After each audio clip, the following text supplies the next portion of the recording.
Hey guys, what's up? It's André Stewart, and today I'm going to talk about the 5 things I wish I knew when I first started investing in real estate. And I think they're pretty big. Right now I'm going on 10 flips for the year, almost close to $2 million. And I'm coaching and mentoring clients of mine, and what seems to be like a reoccurring theme between everyone is that they're experiencing these 5 same things that I experienced in the beginning, and I'm also still experiencing right now. So, you know, the one thing that I really want to touch on is pretty much the length of time. That actually takes me to my first point, the length of time. You know, right now, for instance, the house that I have in Vegas, I'm paying $2,600 a month for the property, and the contractor told me that it was going to take him 4 to 6 weeks. Right now, I'm at 5 or 6, so that took my holding cost and it took it to $17,000 versus, I don't know, $6,000, what I initially thought. So that eats into your profit. So always add, if a contractor says 4 to 6 weeks, make it 12. You know what I mean? Double the amount of time that they say it's gonna take, because shit happens. There's never a perfect deal. There will never be a perfect deal. And a lot of times contractors tell you a short number or short, you know, so they can win the bid. So they may say, knowing in their mind that it might take 8 weeks, they're gonna say, oh, I can get it done in 4 or 5, because they're like, oh, for you, that's like, oh, hell yeah, like, let's get this guy right now. But when you're in a new market, those are the things that you're gonna have. You're gonna have setbacks because you don't really know the contractors. You can be introduced to a contractor, but that doesn't necessarily mean they're gonna be good contractors, you know what I mean? So contractors fucking suck, point blank. You know, not all of them, but a lot of them do. And especially if you're going into a new market and you don't have someone that's used, you know, a particular contractor multiple times. So length of time is so important because, you know, the faster you get the house done, the less it's going to cost you in holding costs, and the faster you can make your money back that you're putting into it. You know what I mean? So that's super important. And me talking about contractors leads me to number 2. Number 2, contractors fucking suck. If you get the right contractor, make sure you use that contractor for the duration of your real estate investing career in that particular market. So, you know, don't try to go to Google and try to find a contractor. Even, you know, reach out to a real estate agent or reach out to someone at a real estate investment club or a meetup group who've used a contractor for, like, you know, 5 or 6 to 10 deals, maybe a couple years. You know what I mean? Because then you're gonna have a solid contractor. If you reach out to a contractor and he's just sitting around and he doesn't have shit to do not use that contractor, because clearly he sucks. Because if you try to get in touch with a contractor who's good, they're gonna push you back at least, you know, a week or 2 or a couple days before they can even come see your project. So if it's a contractor who's like, yeah, man, I can come over there right now, run. Because 2 things is gonna happen. He's gonna do a horrible job and cost you more money because you're gonna need a new contractor to replace him. And it's gonna cost you more money because you've already paid this contractor to do the work or gave him materials. Now you gotta either rebuy these materials or pay a new contractor what you've already paid this guy. So it's just, you know, finding a contractor is probably the number 1 thing you have to do to be a successful investor. I'm actually gonna do a video strictly about contractors, but for the sake of this video, I'm gonna talk about it a lot, because again, talk to any real estate investor you know, they're gonna say the same thing. A contractor will guarantee screw you over at some point in time. You're gonna get screwed over by a contractor 100%. If you met someone who said, oh, I'm a real estate investor and I've never had a contractor, you know, screw me over, they're lying. It's impossible, because it seems like contractors are looking to, like, they kind of want to test you and see if you're like, what can I get away with? You know what I mean? Which is some bullshit because you're paying them. But it's just like I don't know, like a pissing contest.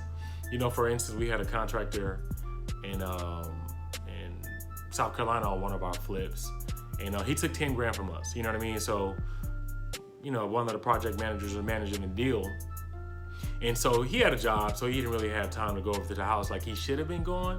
Like I asked him to, he just couldn't do it for some reason. That's a whole nother conversation. Yeah, we're gonna get this on camera. Get a voicemail. Leave him a real good message. Hey Matt, this is Ed. I'm here with André at the house.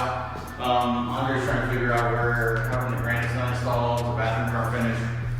Give me a call. I sent you a text a couple weeks ago. I haven't heard anything. Let me know what's going on. We need to get this moving. All right? Thanks. There's even like my painter. I'm not going to paint the drawers because he's fixing some of the drawers. Yeah. So wait till paint it all one time. Is he working on another house? Eventually, he was going by the house. The contractor was not showing up. So he would go there. So a week went by, the contractor hadn't been by the house. 2 weeks by, he might have did a little bit of work. And we gave him 10 grand up front. That's another thing that if a contractor wants, that much money up front, don't do it. Give him go buy the material, if anything, and drop the material off and be like, look, you get halfway through this and I'll give you something. But don't ever trust a contractor with giving them 10 grand up front. And they use that money to finish other jobs that they're working on a lot of times. And they don't tell you that, but this is things that you learn as you go on and as your career grows, where you'll realize that, contractors are robbing Peter to pay Paul. And that's just how it goes, in the game. And you do it too as an investor. You take money from one house to finish another house, but that's your money. But a contractor can't take your money and do that. But anyway, back to the story. Contractor hadn't been by the house in close to 2.5 weeks. So again, he said it would take him 4 to 6 weeks. So now you got to add those 2 weeks that he's been gone to the project. So now it's no longer 6, it's 8, right? But anyway, the guy hadn't came. I was like, you know what? Let's fire him and find someone else. I told my brother to go by the house and lock it up. Change all the locks, change everything on the door so that he can't get in. And we'll see how long it takes for him to reach out to us, and that'll give us an indication of how long it's taking him to go by the house. I think 2 weeks went by before this guy reached out and said, hey man, who locked the door? What? Who locked the door? Bro, that door's been locked for 2 weeks. You just now reaching out over come on, man. So again, add that time, add that holding cost to your profit loss. You know what I mean? So again, a lot of contractors you got to babysit. You don't want to babysit them, but when you're going into a new market, the best thing to do is reach out to someone who's an active investor who's done a bunch of flips, and they have a contractor who they're willing to let you borrow. Because if they're a really heavy investor, maybe they don't have any projects going on, but if they have something going on at a time, they're not going to be really willing to lend you their contractor, you know what I mean? Because that would just be stupid. It's gonna delay their process. But man, I can't make what I'm about to say up. And it's just, again, it goes back to contractors just sucking. I had to bail one of my contractors out of jail. And I was like, what? You know what? I was like, all right, I'll bail you out of jail, but this is coming out of what you were gonna get paid. So he ended up finishing the job, and I was like, he was like, oh, where my money at? I just bailed you out of jail so you can finish the job. You don't get any more money. But I was like, how are contractors going to jail? You know what I mean? So again, and he was, a referral. You know what I mean? So it's like, it's really hard to find a good contractor, point blank. So when you find one, do whatever you can to keep them. But that's, one of the biggest things that I find being an issue when it comes to real estate investing. And anybody would tell you the contractor is key. Obviously having the money is key, but if you have bad contractors, you're gonna burn through the money in holding costs because they're taking forever, or overpaying because you got to pay another person to do the job over from what a bad contractor did. So at the end of the day, it's gonna come down to the contractor. And number 3, there will never be a such thing as a perfect flip. You know what I mean? They don't really teach you this kind of stuff when you're watching HGTV. It just doesn't exist. They don't have enough time, for one. But, shit happens on flips all the time. You might go to get pulls for the cabinets and the cabinet screws are too short. You know what I mean? Or you might try to fix a door handle and the door handle's too short because, who knows? There's 1,000 reasons on why shit doesn't happen and go as planned. Like, it's like anything, you got to prepare for unexpected things. So if you ever met an investor and it's like, oh yeah, man, I did this flip and it went perfect, nothing happened, they're lying. It doesn't exist. Like something's always gonna come up. You never know until you get inside of a house if the electrical work needs, you know what I mean? Once you go in a house, unless it's a house that's caught on fire or a flood, something like that. But if you look at a house that's just been sitting there for a while, you go inside, you won't really know that it needs electrical work until you start ripping the sheetrock down. So, that's an unforeseen expense. You can try to allocate some money toward that, but you just never know. You get in there and be like, oh, I'm gonna allocate $650 toward the electrical work. You get in there and the whole house needs to be rewired. That's not gonna be $650. So just, that's number 3. Expect some shit to happen. It's never gonna go as planned. There's never gonna be a perfect flip. Which leads me to number 4. Never get stuck on one deal.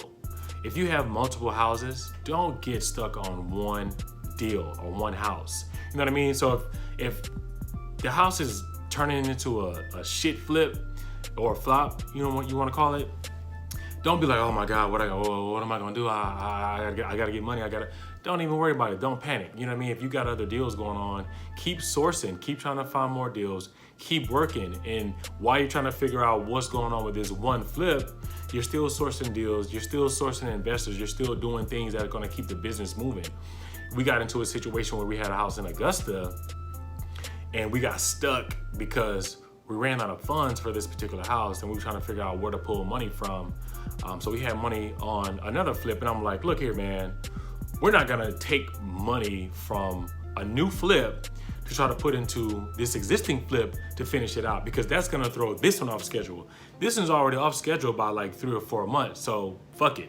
Let's just let it be off schedule and get this one done quicker. And then once we get done with this house, once we sell it, hopefully we sell it in a quick enough time frame where we can take the money from this house, the proceeds, the profit, and put that into this house. But we can't take the budget from this house and put it into an already negative $12,000 budget on this house because then we're gonna be negative $12,000 on this house. So it just doesn't make sense. So don't get stuck on one house and don't get stuck on one deal. You know what I mean? The numbers are numbers. Look at the numbers and if it makes sense, then it does. But if it doesn't make sense, don't try to make it make sense. Move on from it. Don't get inundated with, the minutia or just stuff that's like, you can't fix it, you can't change it. Just focus on the numbers. And if the numbers make sense, then you do the deal. But don't try to pull blood from a rock. It just won't happen. And number 5, the last thing I want to talk about is make sure you have at least the minimum for the budget of the house, double that. So if it's gonna take you $35 for the rehab, the rule is 10%. I'm gonna tell you, don't do 10%. Do between 25 to 50%, because 10% just doesn't work. Because again, I use the example of the electrical work. You might get inside and you put $650 down as the budget, but then you get inside and you rip the sheetrock off and it's $2,000. So now if you allocated $650 and you're at $2,000 and your entire rehab budget was $35, and now you're at $37, you're already over budget. You got to come up with the money from somewhere, to finish the job out. So that's what I mean. Like the rule of thumb is 10%, but if you can, do 25 to 50% to make sure that you have the money to do it. Because at the end of the day, if you don't need it, then you'll get it right back. You know what I mean? It's not a loss. It's just better to have it in reserve than to not have it at all, because if you don't have it, then you got to figure out how to get it, which turns into stress. So when you turn it into stress, that's just all bad. That plays a part into you getting the job done and you being able to focus on getting another job, another flip going, or getting another flip done, or just, you and your overall well-being. So the idea is to fixing and flipping is stressful. So you want to keep your stress down as much as possible. So a lot of times the stress goes into the budget, and most of it's people management, but not having enough money to get a flip done is where it really gets, it gets tricky, because now you're out of funds. Now you're just sitting on a house and you got to pay the mortgage, or you got to get it to market before a certain time frame. You know what I mean? So if a market's high, you want to ride that market out. And if you run out of money, you don't have another investor on deck, then you might be stuck in a house. And then that might affect so many other parts of your life. So again, those are the top 5 things that I think you should be mindful of if you want to get into the fix and flip game. There's a million facets of real estate, but everyone seems to focus on fixing and flipping. I don't know. You know, I do it. I'm tapering off from doing it. I might do 1, maybe 4 a year max. Definitely 1 at a time. I wouldn't do more than that. But there's so many other ways that you can get into real estate without putting any money out of pocket, which is, you know, one of our strategies that we do. But, you know, we got into doing a bunch of flips, and you got to finish them out. And I lean my clients into other aspects of real estate that I feel are a lot better than fixing and flipping, and they cost more. Obviously, to fix and flip, and I lean them into areas that cost less to get into real estate investing. But, you know, again, most people want to do fixing and flipping, which I get it, you know, have fun with it. I'm not going to stop doing it. I will do other things. But I hope those 5 tips help you out, because those are really, really important to me. And I find that all my clients have experienced similar issues, and I just feel like it needs to be addressed because it's not on HGTV. You can't pick up a book and get this kind of information. I will do a video strictly on contractors because I think it's super important to find the best contractors. I really do. So look out for that video. It's coming in the next, you know, couple of days. I'm gonna try to post once or twice a week. Definitely once a week going forward.